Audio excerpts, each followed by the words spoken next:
lead. When he plays at such an elite level like that, everybody just feels it on the court. He's a great leader for us. Been trying to grow with him, even especially like you said earlier, with our chemistry, trying to get him active and stuff like that. And then he makes his own way throughout the game with just all the hustle plays that he makes.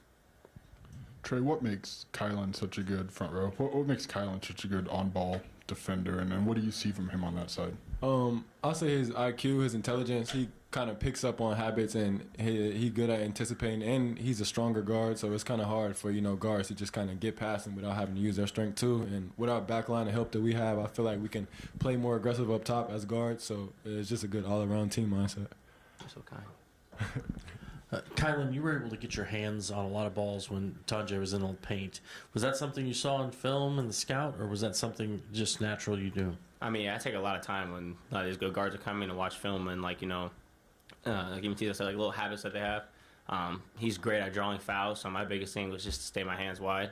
And then the times where he likes to, pump fake and stuff, that's when I know I can just reach down and swipe the ball. I feel like I've been good, active hands and stuff like that, getting steals and easy ways like that. Kylan, you've played obviously with some really talented guards before.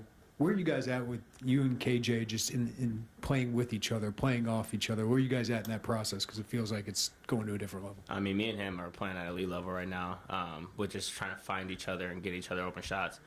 He's absolutely dominating every game, and it's insane. I love what he's doing right now. I'm so happy for him. But it's his energy and his his IQ, his efficiency helps all of us, and then we always can find little spots because he's such a great passer, and we can always get him open shots, and he's always finding us for sure.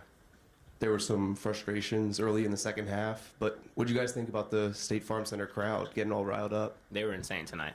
They definitely came to show up. It was great to see the crush when they're all loud, especially after that little stretch when they were calling those calls. We couldn't even hear each other on the court. They were. We love their energy, and we always feed off that for sure.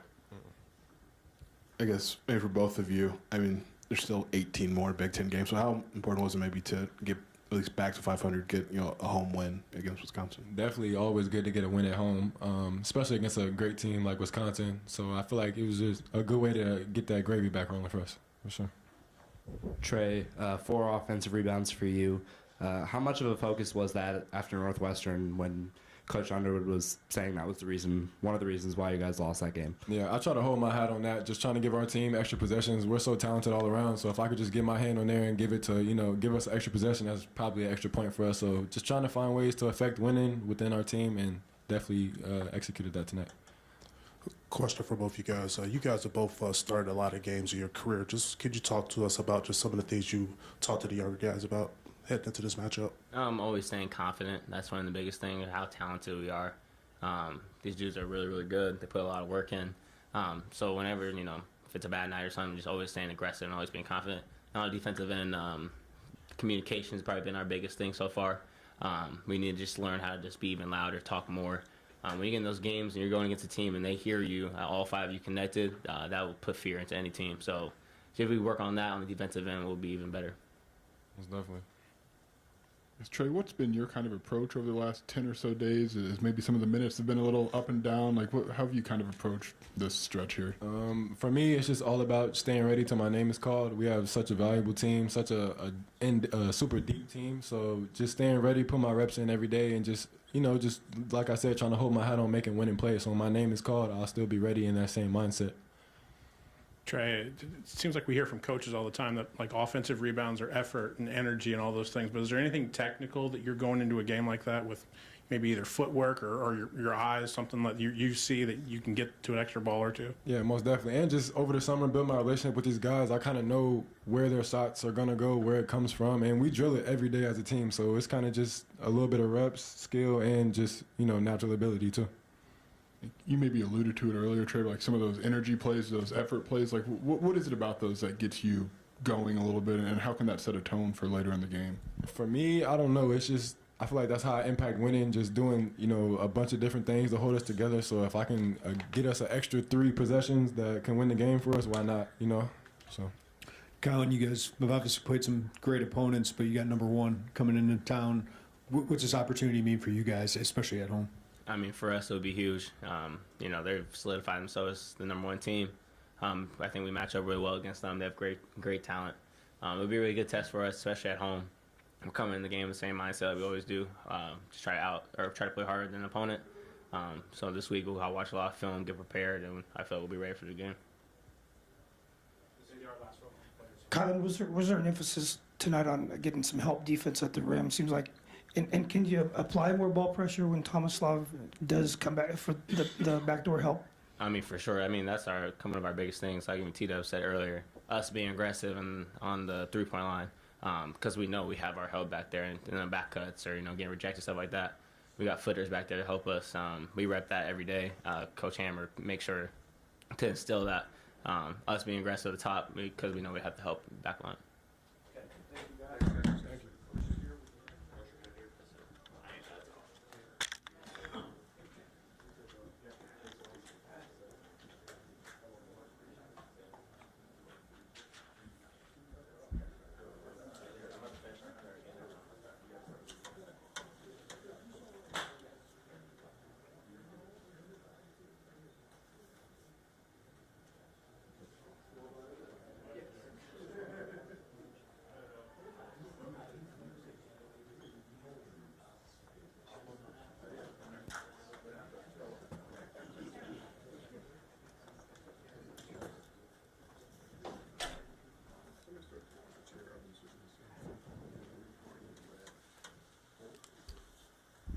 Typical Big Ten basketball game. Got two really, really good teams.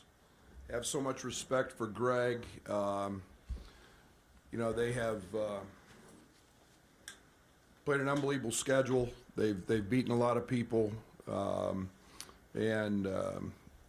was about what I thought it would be. Hats off to the two guys that were just here. And Kasparas. Those three defensively, I thought were excellent. We look at what they did offensively, but defensively they were very good. I thought that our staff did a good job. Zach Hamer was terrific, I think, in a game plan. It was. I know it's easy to. Everybody's, talking about Ben and this or that. Ben's been our highest graded defender because you guys have no idea what we're trying to do. And he's been our highest graded defender in 6 of our first 7 games. He does a great job there. He missed a couple looks that he normally makes. But I thought the job that those three did, forcing tough shots, taking... keeping them off the line. I think our size impacted that a little bit, and maybe not. But and then I thought that the whole key to the game was the first half offensive rebounding. We didn't shoot it any good. We were 6 of 20, and I think our offensive rebound total was 1 shy of their total. Rebounds in the first half. I could be mistaken on that, so somebody check that for me. But Trey White led us in that area, and I thought made some incredible hustle plays. But then KJ was just KJ. So he does everything pretty well. So nice night, nice win.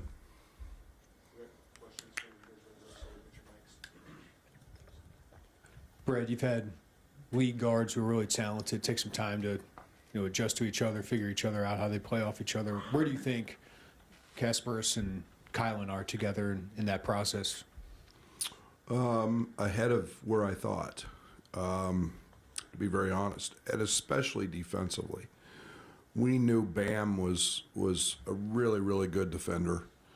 That was our...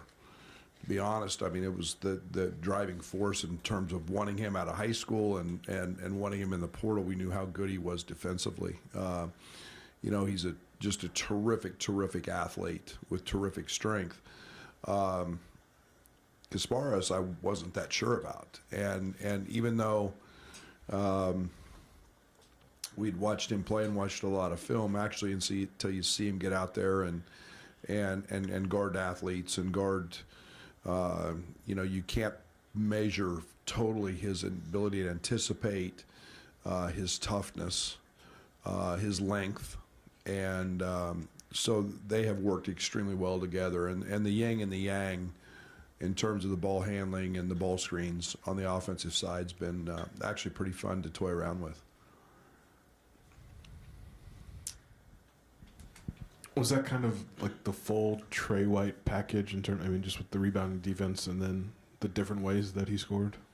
Yeah, you know, when and I go back to our early scrimmage with Butler, and he led us in scoring, and it was a little bit of all of that. It was cuts, it was, you know, some stuff off the bounce, it was, you know, making a three, you know, I just hadn't done a very good job of coaching him and putting him in the right spots. To his credit, unbelievable teammate, and his defense hasn't wavered. And tonight it was, you know, he stepped up and met the challenge. And it's, you know, you guys have heard me say this over the years. You know, it's no coincidence because he had two of the best practices he's had all year leading up to this. I guess what maybe unlocked that for him this week, or for you to maybe figure out how to use him? Well, he showed up on what day we play. He showed up on Saturday. Was extremely active in just our film breakdown and we did a lot of individuals. And then Sunday was the best player on the court in practice. So it was his attitude in practice. He didn't hang his head about the Northwestern game, and he played well in the Northwestern game. So I knew I had to do some things different. I had to kind of unleash that, and then he followed that up on Monday with a good practice, and obviously was rewarded himself tonight with a great performance. Brad, you sat in here yesterday and talked about offensive rebounding and used words like effort and energy, but is it more than that? Is there a basketball IQ component to that? Is there a connectivity component to that showed up tonight? Yeah, but I don't know. There's a difference between playing hard and competing. And I didn't think we competed at all. I think we just gave in at Northwestern. And we didn't make shots, and we just didn't compete. And that disgusts me. It just infuriates me. And there's a difference. You can play hard and, you know, okay, coach said block out, or coach said guard this guy. But now I got to go get the ball. And I got to get the ball every time, and I got to make sure my guy doesn't get it so my team can win. And we're trying to drive that home with these guys, and you got to compete, and you got to do it at a high level every play, because those are actually the plays that win. So all those things are part of it that you talked about, but if you don't compete, it's not ever going to be sustainable, and that's what we're trying to get these guys to do. But you talked about Trey, putting him in the right spots or the best spots. What did you determine, or what have you determined over the last month that those spots are to unlock his full arsenal? Yeah, you know, we kind of got away from some of the guard-on-guard screening action that he's really good in. You know he's a really good three-point shooter. You know, we see that every single day. So, you know, he hits the first one in a corner. You know, as a spacer, he's a guy that's an offensive rebounder that's going to go get a couple that way. He's always been a high free throw guy in terms of being with us and getting fouled. So it's just kind of the full meal deal, so to speak, with him. You know, he's just gonna find his way to score the ball.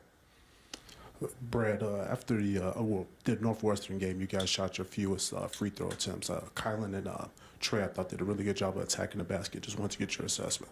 I think we did in that game too. Being called. I mean, we lived in the paint, and I mean we're head ramming as much as we can head ram, and next.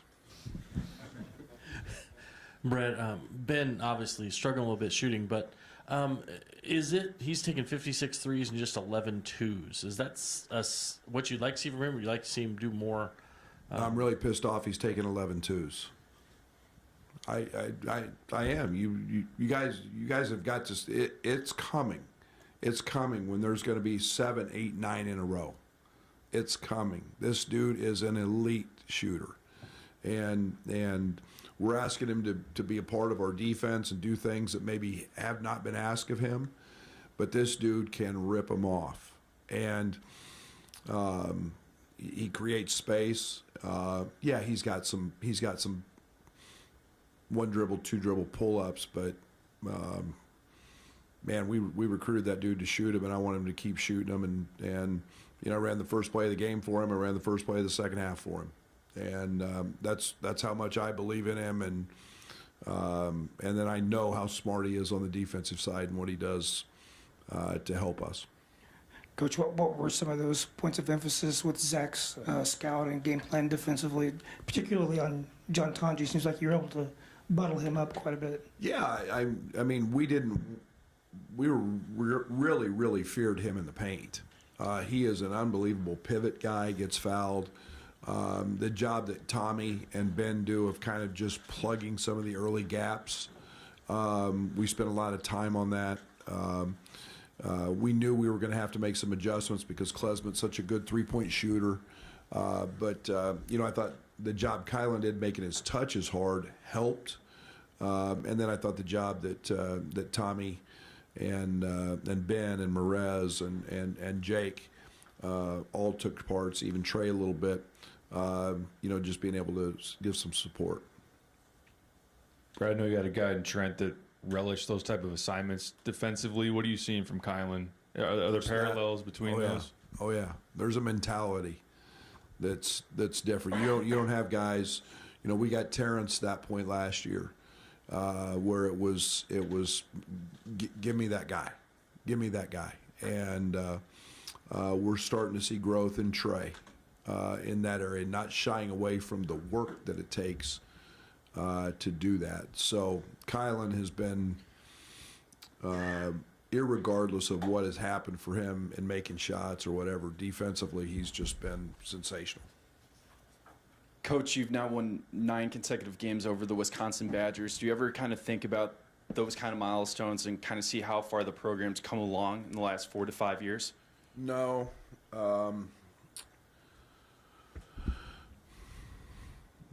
I know where we've been what we've done the last 5 years. I have so much respect for that coaching staff and what they do. I also have Derek Burson, who reminds me constantly of when the streak was the other way.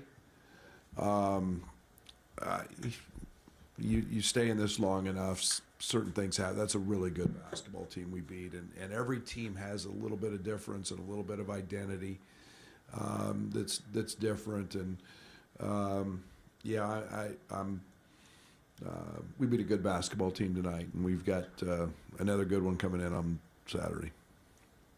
Going off of that, you schedule these games to have opportunities like this. What does this opportunity mean for your team against the number 1 ranked team in the country at State Farm Center?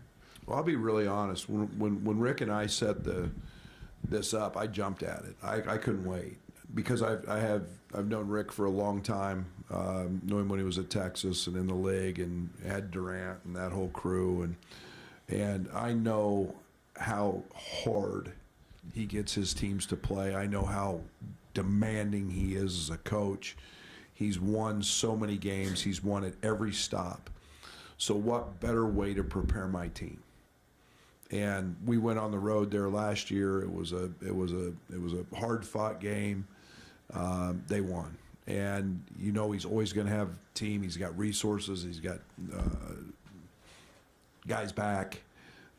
What better way than to help us? And it just so happens now that they're number 1. They were always going to probably be top 10, but that's tremendous respect I have for Rick and the job he's done. And I think it's a great opportunity for our basketball team to play against a great team who just happens to be number 1, but they're also a team that can be in that national championship conversation.